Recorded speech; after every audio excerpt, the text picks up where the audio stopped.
Viņš bija Lovelas lepnums, īru izcelsmes bokseris no Massachusettsas, cīnītājs un neatlaidīgs, kuru nekad dzīvē nebija nogāzoši uz zemes.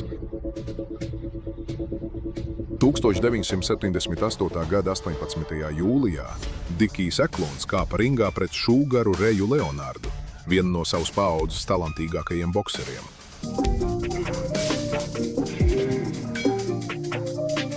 Tas, kas notika tajā naktī, kļuva par izšķirošo brīdi viņa dzīvē.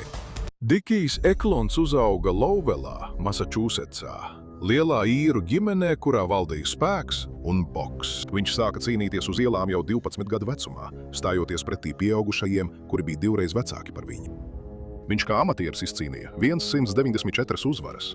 200 cīņās ieguva 2 Jaunanglijas zelta cimdu čempiona titulus un 1977. gadā pārgāja uz profesionālo boksu. 1975. Viņš izcīnīja 10 uzvaras pēc kārtas un ieguva reputāciju kā aizraujošākais boksers reģionā. Lovela viņu dievināja. Viņš bija ātrs, veikls un neiespējami nokautējams. Neviens viņu nekad nebija nogāzis.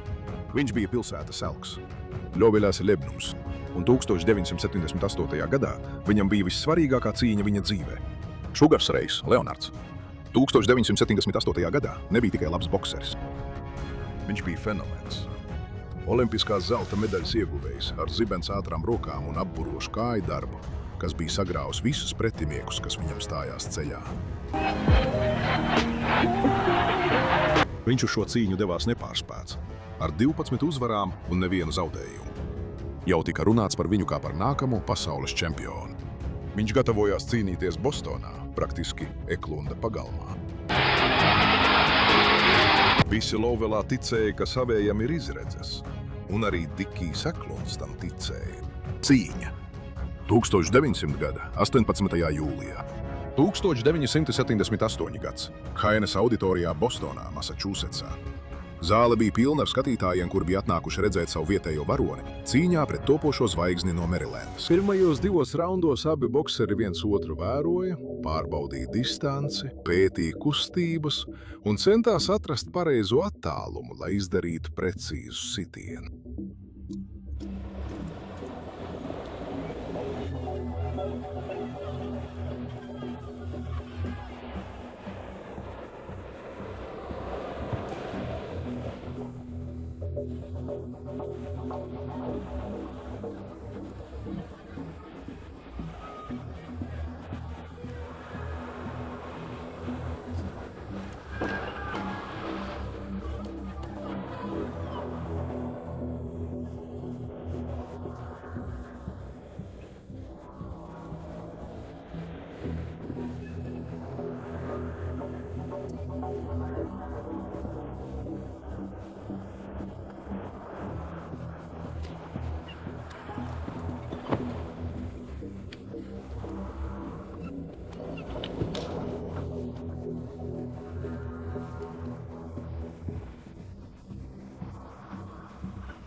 Atlikušajās 30 sekundēs līdz 3. raunda beigām Leonards izpildīja virkni spēcīgu sitienu, kas būtu pietikuši, lai nogāztu lielāko daļu viņa pretinieku.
Ceturtajā raundā Leonards atkal mēģināja spēcīgiem sitieniem ar labo un kreiso roku, taču Eklunds turpināja izvairīties, saglabāja savu tempu un izmantoja savu roku garumu, lai noturētu Leonardu drošā attālumā.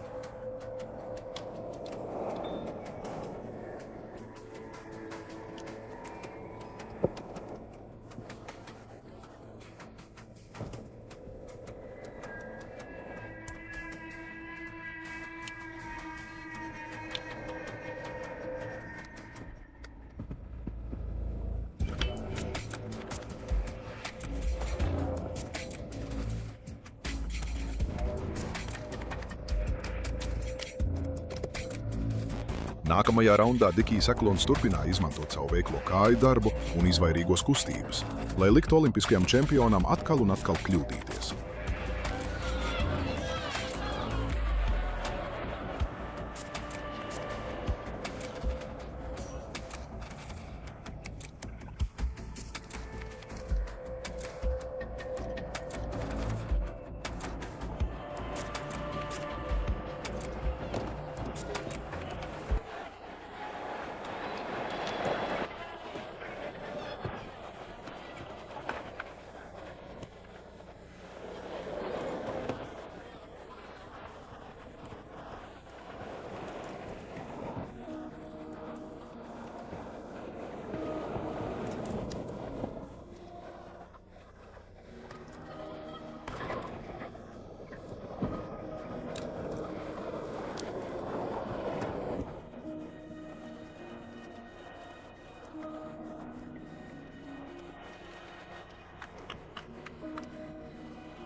Paldies!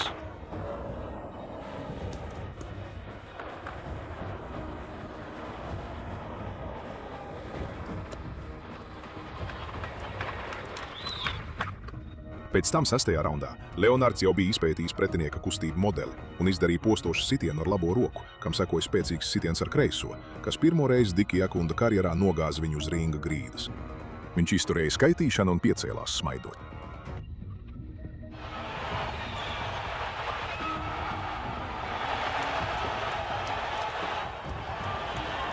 Septītajā raundā Leonards palielināja spiedienu ar spēcīgiem sitieniem pa ķermeni un kombinācijām pa galvu.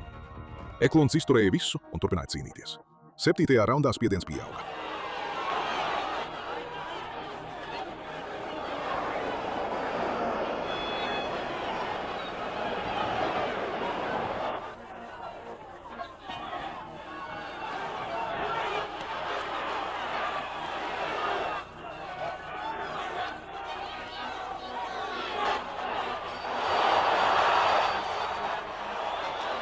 Pārtraukuma laikā Eklunda māte, kurā ar asarām acīs atradās pie ringa, teica viņa stūrim, lai pārtrauc cīņu, ja viņš nonāks vēl lielākās grūtībās.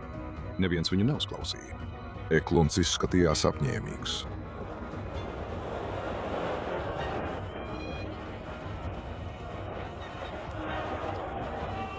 Astotajā raundā Leonards bēra sitienus vienu pēc otra.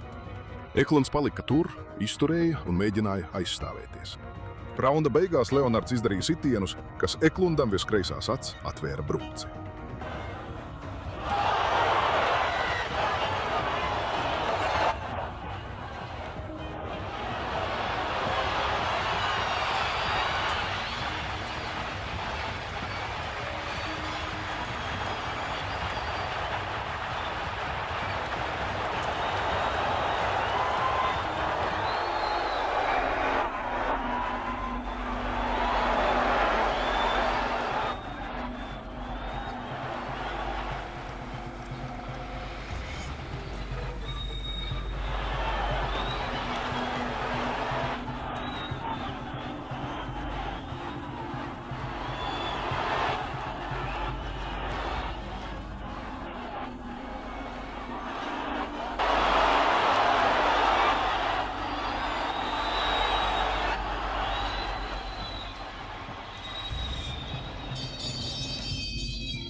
Pēc tam 9. raundā, kad Eklons jau bija savainots, Leonards viņam atvēra vēl vienu brūci virs labās acis. Jau asiņojot no abām acīm un ar trīcošām kājām, Eklons atkal nokrita uz grīdas.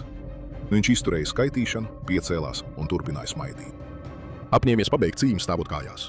Kājās.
Tad pienāca brīdis, kas noteica visu Dikija Eklunda dzīvi. Leonards nokrita uz zemes. Tiesnesis to uzskatīja par paslīdēšanu, bet Eklunds pārgāja viņam pāri kā cilvēks, kurš tikko ir iekarojis pasauli.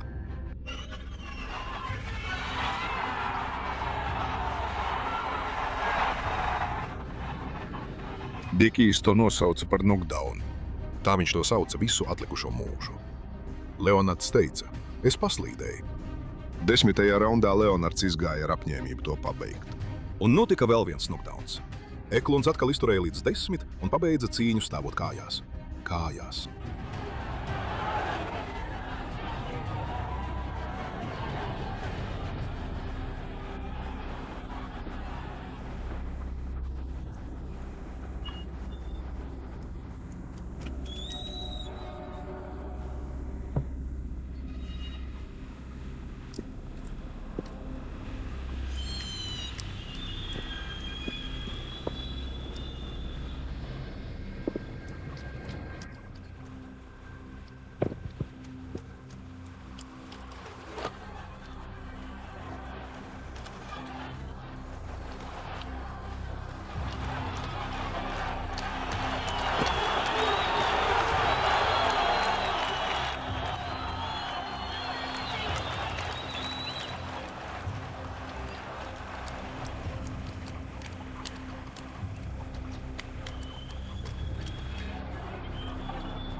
Kad viss bija beidzies, tiesnešiem nebija nekāda šaubu.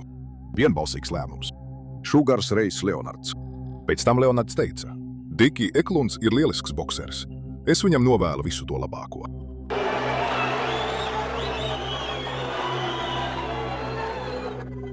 Diki Eklunds izgāja no tā stadiona kā vīrs, kurš bija izturējis 10 raundus pret Šugaru Reju Leonardu. Lovelā tas viņu padarīja par leģendu. Bet tas ilgi neturpinājās, jo viņa karjeru pārtrauca vairāk nekā 66 aresti par ar narkotikām saistītiem noziegumiem 1980. gadu sākumā. Ar laiku viņš atgriezās, izgāja no cietuma, rehabilitējās un kļuva par savu pusbrāļa Mikija Vorda treneri. Kopā viņi uzrakstīja vienu no slavenākajiem boksa vēstures stāstiem, aizvadot 3 cīņas pret Arturo Gatti, kuras tika atzītas par gada cīņām. Un 2010. gada Holivudas filma ar nosaukumu Cīnītājs, kurā Kristians Beils ieguva Oskaru par Diki Eklunda atveidojumu. Diki Eklunds izturēja 10 raundus pret šūgaru Reju Leonardu un zaudēja ar vienbalsīgu tiesnešu lēmumu. Viņš atlikušo dzīvi pavadīja stāstot ik vienam, kurš vēlējās klausīties, ka viņš bija viņu nogāzis. Abonē, lai redzētu vairāk, un atstāj komentāru. Vai tas bija knockdowns vai paslīdēšana? Pastāsti mums, ko tu domā.